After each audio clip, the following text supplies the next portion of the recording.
Assalamualaikum warahmatullahi wabarakatuh. Kembali lagi di channel Kisah Dedemit.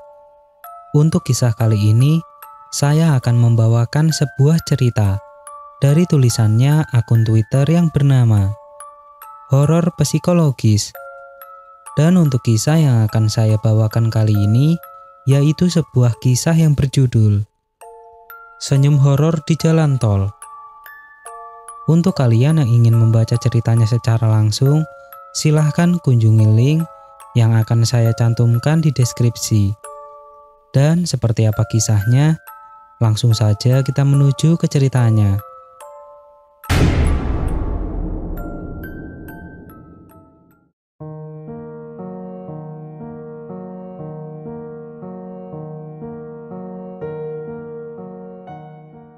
Bismillahirrahmanirrahim. Mentari pagi menyinari jalan tol yang padat, memantulkan cahaya ke kaca depan mobil minibus putih yang melaju dengan kecepatan sedang. Di dalam mobil, Sari, seorang karyawan swasta dengan rambut panjang tergerai, duduk di kursi penumpang depan. Matanya berbinar-binar menatap pemandangan di luar jendela. Di belakangnya, Maya, sahabat karibnya sejak kuliah, bersenandung kecil mengikuti irama lagu yang diputar di radio mobil. Rini, Doni, dan Andi, tiga rekan kerja lainnya, duduk di kursi belakang, asik ngobrol dan bercanda. Mereka semua adalah bagian dari tim pemasaran di perusahaan tempat mereka bekerja.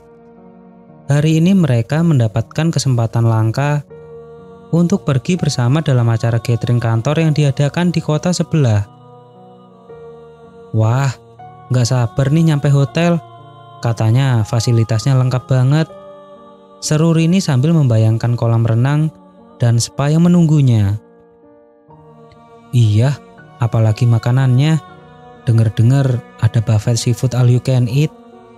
Timpal Doni dengan mata berbinar. Jangan lupa sesi karaoke nanti malam ya guys. Kita harus tunjukin bakat terpendam kita, tambah Andi sambil tertawa. Sari tersenyum mendengar obrolan teman-temannya itu. Ia merasa bersyukur memiliki teman-teman kerja yang begitu menyenangkan.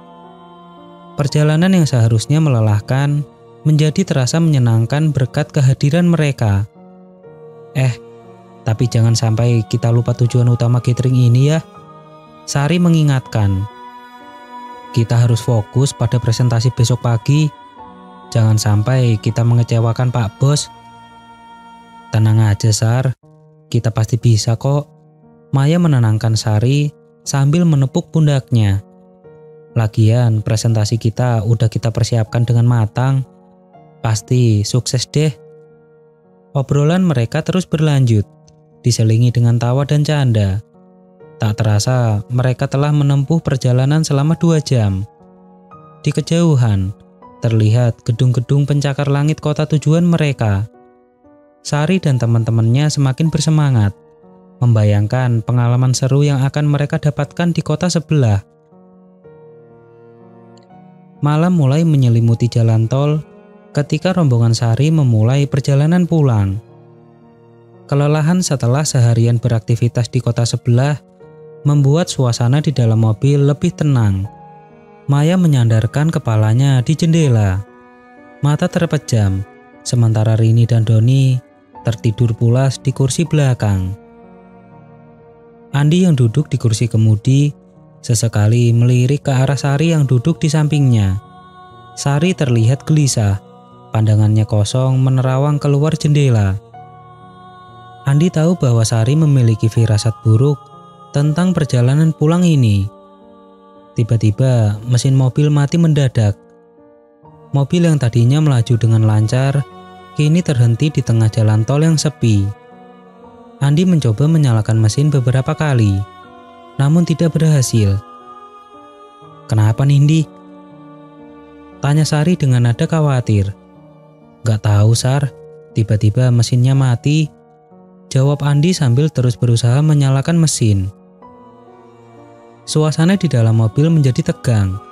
Maya terbangun dari tidurnya dan melihat raut wajah teman-temannya yang penuh kekhawatiran. Ia mencoba mencairkan suasana dengan melontarkan candaan, namun tidak ada yang tertawa. Rini dan Doni terbangun karena suara berisik dari mesin mobil.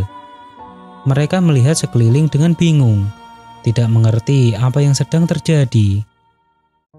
"Kita kayaknya mogok nih," kata Doni sambil menguap. "Di tengah jalan tol lagi," tambah Rini dengan nada kesal. Sari merasakan jantungnya berdebar kencang. Ia tidak suka dengan situasi ini. Jalan tol yang sepi dan gelap membuatnya merasa tidak nyaman. Ia melirik ke arah Maya yang duduk di sampingnya. Maya terlihat pucat dan ketakutan. "Kenapa, Mai?" tanya Sari pelan. Enggak apa-apa," jawab Maya dengan suara bergetar. Sari tidak percaya dengan jawaban Maya. Ia tahu bahwa Maya menyembunyikan sesuatu. Ia menatap Maya dengan intens, mencoba mencari tahu apa yang sedang terjadi. Maya tidak tahan lagi. Ia menunjuk ke arah kaca spion tengah dengan tangan gemetar. Sari mengikuti arah tunjuk Maya dan melihat bayangan wajah Maya sendiri di kaca spion. Namun ada yang aneh dengan bayangan wajah Maya. Bayangan itu tersenyum lebar, padahal Maya sama sekali tidak merasa tersenyum. Maya menjerit histeris, air mata mengalir deras di pipinya. Teman-temannya yang lain langsung terdiam, merasakan hawa aneh yang menyelimuti mereka. Sari yang kebingungan mencoba bertanya, namun Rini dengan suara bergetar memintanya untuk diam. Jeritan Maya memecah keheningan malam yang mencekam. Rini dan Doni terlonjak kaget. Wajah mereka pucat pasi. Andi menghentikan upayanya menyalakan mesin dan menoleh ke belakang. Matanya membelalak melihat Maya yang menangis histeris. "Ada apa, Maya? Kenapa kamu teriak?" tanya Andi dengan nada panik. Maya tidak bisa menjawab. Ia hanya menunjuk ke arah kaca spion tengah dengan tangan gemetar. Sari dan teman-temannya mengikuti arah tunjuk Maya dan melihat bayangan wajah Maya yang tersenyum lebar di kaca spion. Itu senyumku," ucap Maya dengan suara terbata-bata. "Tapi aku gak merasa tersenyum." Rini merinding mendengar ucapan Maya. Ia meraih tangan Maya dan menggenggamnya erat. "Tenang, Maya. Mungkin kamu hanya kecapean," hibur Rini. Namun Maya tidak bisa tenang. Ia merasa ada yang tidak beres dengan dirinya. Ia merasa ada kekuatan jahat yang sedang mengendalikannya. "Aku takut, Rin," isak Maya. "Aku merasa ada yang gak beres." Rini memeluk Maya erat, mencoba menenangkannya. Doni dan Andi saling berpandangan, tidak tahu harus berbuat apa. Sari hanya bisa terdiam, pikirannya kacau balau. Di luar mobil, suasana jalan tol semakin mencekam. Angin bertiup kencang, menggoyangkan pepohonan di pinggir jalan. Suara jangkrik terdengar nyaring, menambah suasana semakin seram. Tiba-tiba, lampu mobil berkedip-kedip. Semua orang di dalam mobil terkejut. Andi mencoba menyalakan lampu kembali, namun tidak berhasil. "Lampu mobilnya mati, Di?" tanya Sari dengan nada khawatir. "Iya, Sar. Aku nggak tahu kenapa," jawab Andi sambil terus berusaha menyalakan lampu. Mobil mereka kini benar-benar gelap gulita. Hanya ada cahaya remang-remang dari lampu jalan tol yang jauh. Suasana di dalam mobil semakin mencekam. Maya semakin ketakutan. Ia merasa ada yang mengawasi dari kegelapan. Ia memejamkan matanya rapat-rapat, berharap semua ini hanya mimpi buruk. Rini terus memeluk Maya erat, mencoba memberikan kekuatan. Doni dan Andi berusaha menenangkan diri, namun rasa takut terus menghantui mereka. Sari hanya bisa berdoa dalam hati, berharap mereka bisa keluar dari situasi ini dengan selamat. Keheningan di dalam mobil yang gelap gulita terasa menyesakan. Maya masih terisak dalam pelukan Rini. Sementara Doni dan Andi berusaha keras mengembalikan rasa takut yang terus merayapi mereka. Sari dengan tangan gemetar merogoh ponselnya dan mencoba menghubungi layanan darurat. Tidak ada sinyal. Desahnya putus asa. Tiba-tiba mesin mobil menyala kembali. Semua orang di dalam mobil terkesiap, menatap Andi dengan penuh tanya. "Aku tidak melakukan apa-apa," ucap Andi dengan suara serak. Mesinnya tiba-tiba menyala sendiri. Dengan perasaan campur aduk antara lega dan takut, Andi menyalakan lampu mobil. Cahaya kembali menerangi jalan tol yang sepi. Andi perlahan-lahan melajukan mobil. Matanya terus mengawasi keadaan sekitar. "Kita harus segera keluar dari sini," ucap Sari dengan nada tegas. "Iya, Sar. Aku juga merasa tidak nyaman di sini," timpal Maya suaranya masih bergetar. Andi menginjak pedal gas. Mobil melaju semakin cepat. Namun beberapa ratus meter di depan, mereka melihat pemandangan yang mengerikan. 3 mobil terlibat dalam kecelakaan beruntun. Lampu-lampu darurat berkedip-kedip. Pecahan kaca berserakan di jalan, dan asap mengepul dari salah satu mobil yang terbakar. Andi mengerem mendadak. Mobil berhenti tepat sebelum lokasi kecelakaan. Semua orang di dalam mobil terpaku, menatap pemandangan mengerikan di depan mereka dengan ngeri. "Ya Tuhan," ucap Rini sambil menutup mulutnya dengan tangan. "Untung kita tidak sampai di sana," kata Doni dengan suara gemetar.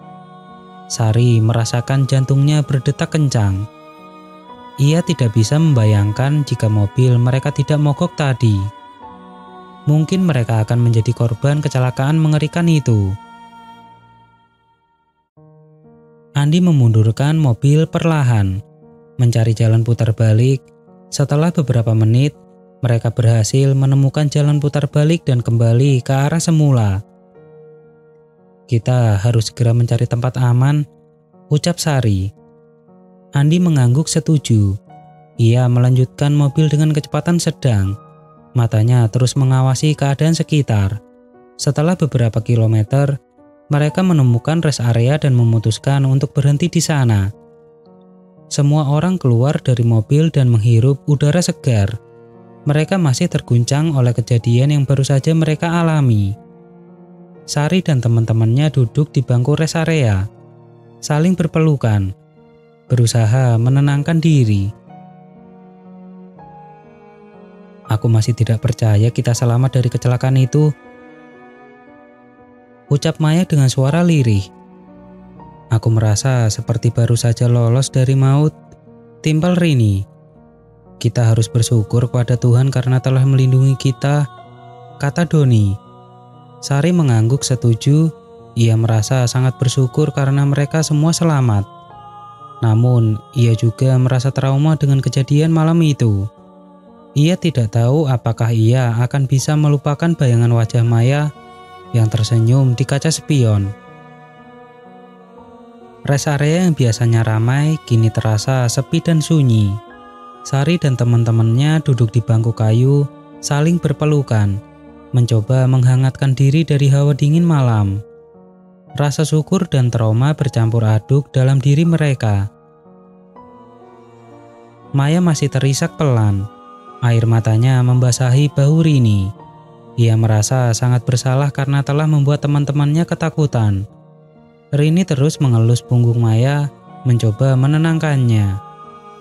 "Sudahlah Maya, jangan menyalahkan dirimu sendiri," ucap Rini lembut. "Kita semua selamat, itu yang terpenting." Doni dan Andi duduk di samping Sari. Wajah mereka terlihat pucat dan lelah. Mereka masih syok dengan kejadian yang baru saja mereka alami. Sari menggenggam tangan Doni dan Andi, memberikan kekuatan kepada mereka. "Kita harus kuat," ucap Sari dengan suara bergetar. "Kita harus bisa melewati ini bersama-sama." Doni mengangguk pelan, air mata mengalir di pipinya. Andi hanya bisa terdiam. Pikirannya masih dipenuhi dengan bayangan kecelakaan mengerikan itu. Setelah beberapa saat, Sari bangkit dari duduknya. Ia berjalan menuju mesin penjual otomatis dan membeli beberapa minuman hangat. Ia kembali ke bangku dan memberikan minuman kepada teman-temannya. "Minumlah, ini akan membuat kalian merasa lebih baik," ucap Sari sambil tersenyum tipis. Teman-temannya menerima minuman dengan ucapan terima kasih. Mereka meminumnya perlahan, merasakan kehangatan menjalar ke seluruh tubuh mereka. Setelah merasa sedikit lebih tenang, mereka memutuskan untuk melanjutkan perjalanan pulang. Andi kembali mengemudikan mobil dengan hati-hati, sementara yang lain tertidur pulas di kursi belakang. Perjalanan pulang terasa sangat panjang dan melelahkan. Sari terus teringat bayangan wajah Maya yang tersenyum di kaca spion. Ia merasa ada sesuatu yang tidak beres dengan kejadian malam itu. Sesampainya di rumah, Sari langsung masuk ke kamarnya dan merebahkan diri di tempat tidur. Ia memejamkan mata, mencoba untuk tidur. Namun bayangan wajah Maya terus menghantuinya. Ia merasa ada kekuatan jahat yang sedang mengincar mereka.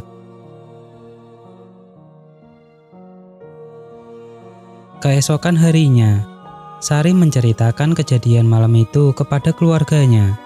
Orang tua Sari terkejut dan khawatir mendengar cerita Sari. Mereka menyarankan Sari untuk pergi ke psikiater untuk mengatasi trauma yang dialaminya. Sari mengikuti saran orang tuanya. Ia pergi ke psikiater dan menceritakan semua yang ia alami. Psikiater mengatakan bahwa Sari mengalami trauma akibat kejadian malam itu. Psikiater memberikan terapi kepada Sari untuk membantunya mengatasi trauma tersebut. Setelah beberapa kali terapi, Sari mulai merasa lebih baik. Ia sudah bisa melupakan bayangan wajah Maya yang tersenyum di kaca spion. Namun ia tetap merasa trauma dengan kejadian malam itu. Ia tidak bisa tahu apakah ia akan bisa melupakan kejadian itu sepenuhnya. Kejadian malam itu menjadi pelajaran berharga bagi Sari dan teman-temannya. Mereka belajar untuk lebih bersyukur atas keselamatan yang diberikan dan lebih berhati-hati dalam berkendara. Mereka juga belajar untuk saling mendukung dan menguatkan dalam menghadapi cobaan hidup.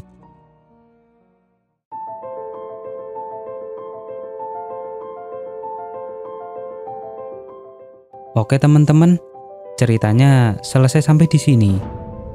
Bagaimana menurut kalian? Tuliskan di kolom komentar. Dan nantikan kisah-kisah horor selanjutnya tetap di channel Kisah The Demit.